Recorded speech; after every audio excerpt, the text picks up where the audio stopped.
వేరే జెండా, వాళ్ళ గ్రూప్ వేరే జెండా వేస్తున్నారా? ఒకటే జెండా కదా మనకి. కేసీఆర్ గారు గులాబీ జెండానే ఉంటుంది. ఎవరికి అవకాశం కూడా ఇవ్వడానికి లేదు.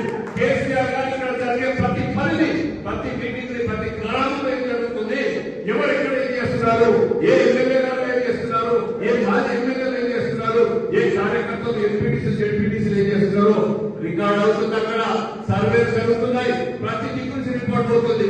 మనం ఎవరికి చెప్పాల్సిన పని లేదు. అందరూ అక్కడ కేసీఆర్ గారు ఫామ్ లో కూర్చొని రాస్తున్నాడు. మేము కూర్చోలేదా? వర్కింగ్ ప్రెసిడెంట్ కేటీఆర్ గారు కూర్చోలే పుట్టిగా ఆరు పైన చేస్తారు. సర్వేలు చూసుకొని మనం బాధపడాల్సిన పని లేదు, మనం రికమెండ్ చేయాల్సిన పని లేదు. మనం ఎవరు రికమెండ్ చేస్తే అక్కడే పప్పుడు ఉడుకోవు.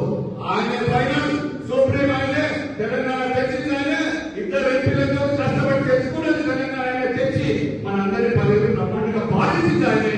ఖచ్చితంగా తెలంగాణకు దిక్కు సూర్యచంద్రుడు ఉండదు. రేవంత్ రెడ్డి గారు చెప్పినట్టు కేసీఆర్ గారి ఆనవాళ్ళు తుడి చేయడానికి నీకు దమ్మే శక్తి సరిపోదు.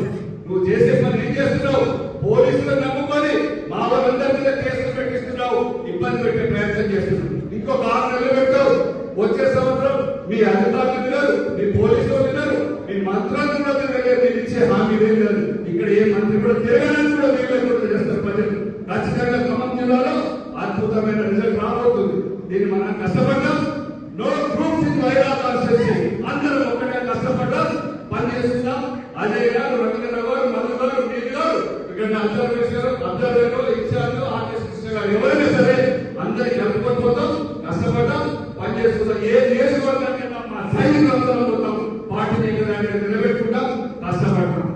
ఇది ఒకసారి మనం ఇంకొక 2 ఏళ్ళు ఓపిక పడితే రాజ్యం మనదే, మన పదవులు వస్తాయి, అందరికి వస్తాయి.